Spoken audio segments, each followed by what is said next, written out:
Lloyd, a friend anyway had a CNC machine, and he made a 30-degree angle sled.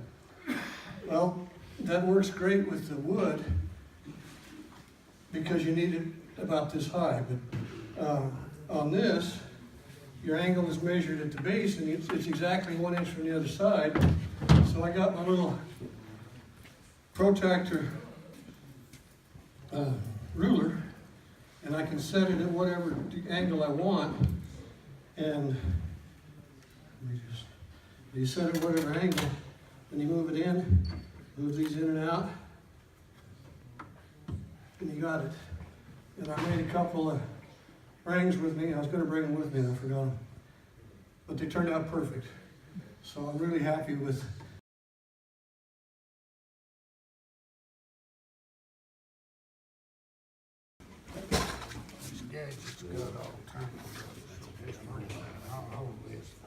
So I'm completely new to this whole thing, and I just joined last month. I'm already addicted. I was addicted actually before I came to the first meeting, just watching the videos, but I didn't actually turn anything. I went to Lubbock Retool, and they had an old Delta 46700. It was so old it was still made in the United States, and I got that. I got it home, and it was working. I had to replace the belt on it, and then I started turning, and then I came to this meeting, and then after this meeting, I got a little more excited, and I went out and I bought a new lathe, much to the chagrin of my wife. She's very upset with y'all. So I don't have any kind of classes. I'm signed up for the beginner class, though. I did get in on that one for starting up. So this is the first thing I turned, was a mallet. That's a piece of redwood offcut, and then I turned a couple little mushrooms out of a cedar branch offcut here. And then I did that with these tools. I didn't want to pay $400 for the turning tools, and I don't know. And I was watching different YouTube videos, and I did buy a set of Harbor Freight turning tools, but I haven't really used them yet. But I bought a roughing gouge, and then I made these tools from Harbor Freight pry bars, the 24-inch pry bars that you can get for $5 or $6 or something like that, and put some carbide tips on them. Just cut them off and put a little shelf on here. So, and I got a little level to help practice, keep it level. Here, a little tape to there. And so there's a square cutter, a square radius cutter, a diamond tip, which I guess is sort of like a parting tool on that, and then a round cutter for that. So anyway, that's it. Well, you're way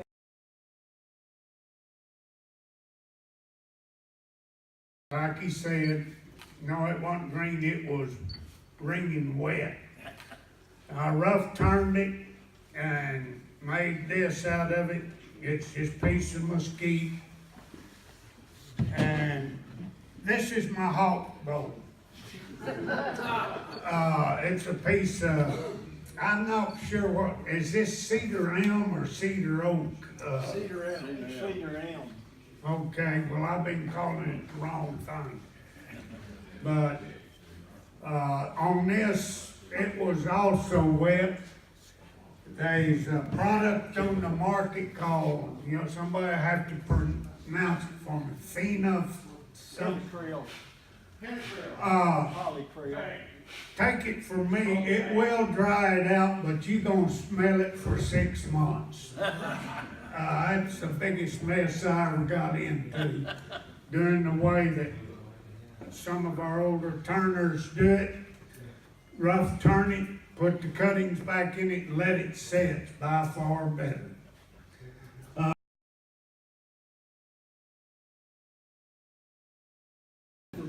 I'm in the process of building a new shop, so I haven't, but I decided to turn a bunch of these. Jim Bob brought one here a while back, and anyway, it fascinated me, so I decided I was going to learn how to do it. I went by his shop and he showed me his little ends, what he used. So I made the little cups and started turning these. And then the only bowl I turned this last month was this little mesquite. This mesquite has always got that rotten place in the middle. this one's about half super glue. And I'll tell you, if you spray it with the accelerator and you put super glue on it to try to build that rotten stuff back up, be sure and not let any of it rub out on your thumb, because when it cures, it burns.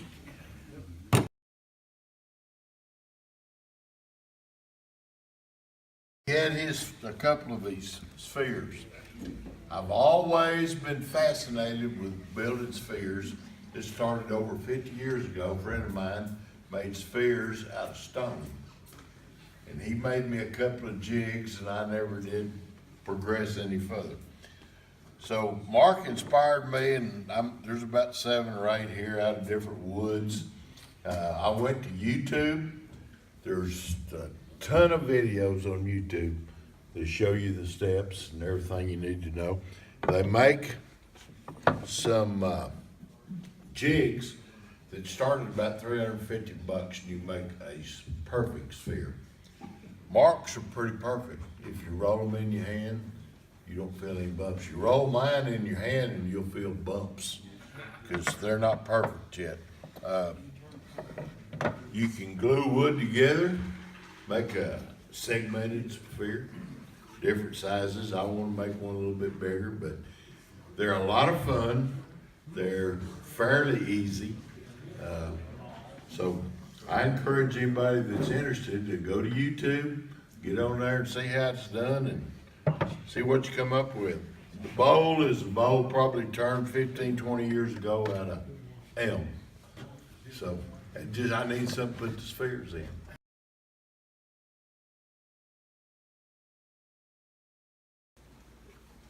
This is a piece of, depends on who you talk to. It's either common oak, people call it common oak or white oak, but it's in the white oak family.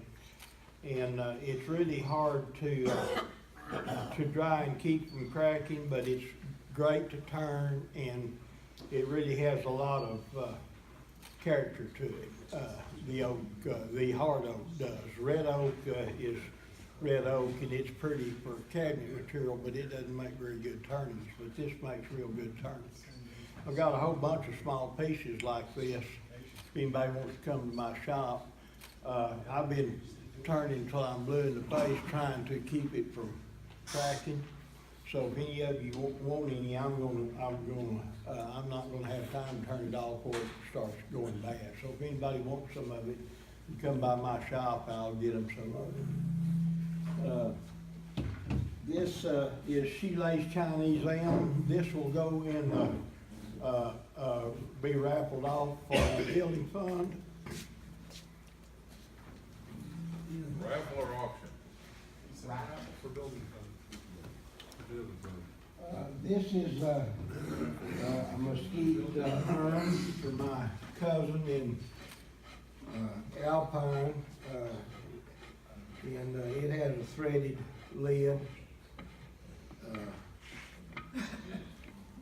Anybody want to try it out now? Yeah, come on up. If you want to turn on it, that's what it's for. Go for a spin. And but this mesquite is a real challenge here. I've got access to a section of it, but it all has ring shake in it, and it's a nightmare to deal with the ring shake. That's the only stuff I can get in mesquite that's big enough to make full-size urns out of. Has got ring shake in it. And Mike, tell us what that is. What's ring shake? ring shake is where it gets water and then it doesn't get water forever, and then it gets water again. And what happens, ring shake is where the wood separates in the growth rings. It'll start in the pith and it'll go around like a pinwheel. And it will follow the growth ring. You can see where I've worked on it, where I feel the ring shake in it, and it's all on the inside. It makes a hollow spot? Oh, yeah. Okay. Yeah. That And- one piece, you like a Yes, this is whole log. That's one piece. And this tree's probably, 150, 200 years old. That big in mesquite. But you'll get ring shake in a lot of woods, and you can deal with it, but it's a lot of trouble. I haven't had any problem turning it as far as it trying to separate, and I know it will if you don't handle it right. But if you can stabilize it as you go, and but it really leaves some pretty neat looking stuff on it, even though it isn't perfect.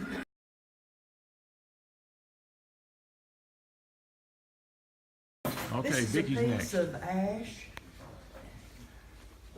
found wood, a lot of cracks, a lot of problems.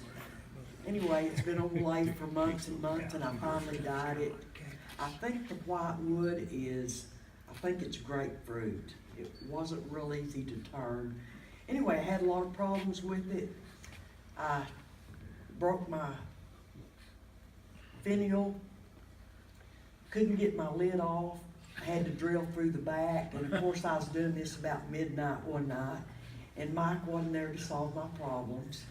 So I had to come up with the solution of how we attended to it before, and so I drilled through my chuck to get my lid out with the dowel rod. So I got to fill a little hole in the bottom. Anyway, and I put a foot on it. So this is going in the raffle. It's okay. It's got a great shape. It's not the best piece, but I'm tired of looking at it.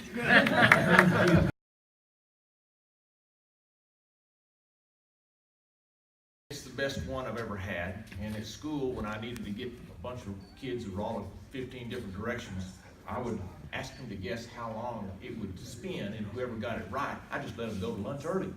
So, man, I had their attention for a while. But a really nice spin top with great big handle. And also want to share with you, once upon a time, the Turner 2 was in San Angelo, and I went to that, and somebody's lovely wife was sewing these aprons up, and so if you know a little bit about needle and thread, you know, this is the best one I've had, and I'd like to make it a little longer, but it keeps all the sawdust out of my clothes, and it's lightweight, and so little Velcro. And most of y'all know about Dust Be Gone, but man, you know, I've never had one of those dust collectors before till this group. So I would have this, and then I would have some kids that were too loud, and I'd put that face shield on them, and they'd get real quiet, and that helped out a lot. But anyway.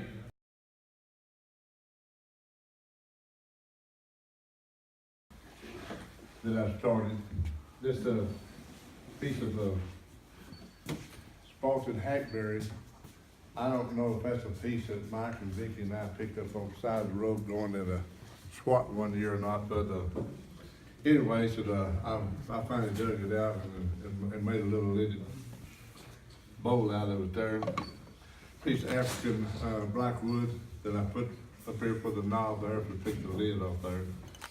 And hackberry grows down on riverbanks a lot, down where there's a lot of moisture.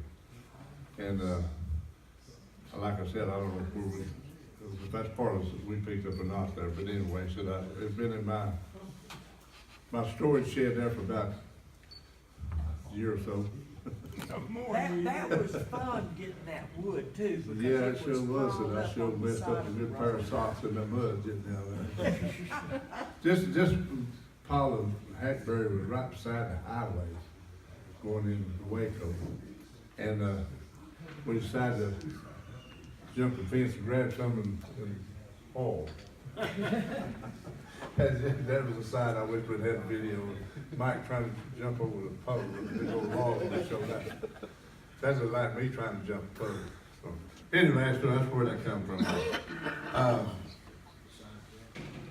I did a demonstration on the long stem goblets there a year or so ago, and somewhere in there I had a piece of Coca-Cola that I made a goblet out of there, and I couldn't remember if I sold it, put it in a raffle, or give it away, or whatever it was there. So yesterday, I got thinking, and Dick Markham had given me a piece of Coca-Cola. And I said, I might ought to make something out of this, so I don't want Dick's feelings gonna be hurt. So anyway, I made this little long stem goblet out of Coca-Cola. And, if you ever turn in one of these long stem goblets, that's fun. But it's quite a challenge though to some people too, but it is to me. So anyway, I just put a seal of finish on this there, but I think Michael or Dick once said, Dick said, he says you could friction or you could rub it and polish it up. I don't know, that stem was too thin.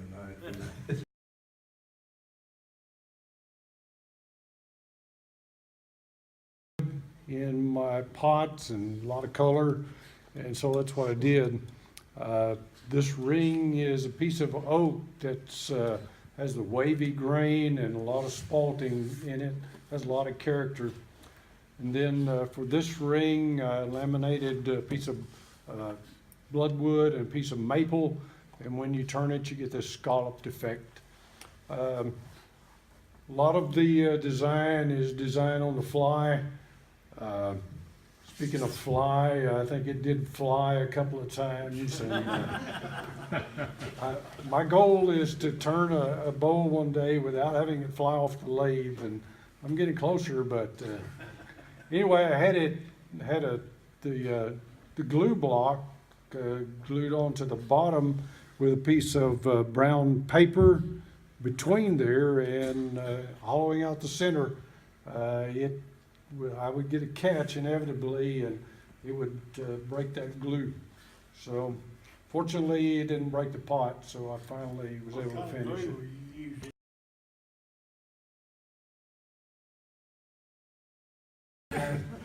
It leaks. It leaks. Watch it. Yeah, this little piece, I turned home about a month ago. It's 18 segment with a Sig Easy, and it's maple and babinga and black walnut, I believe.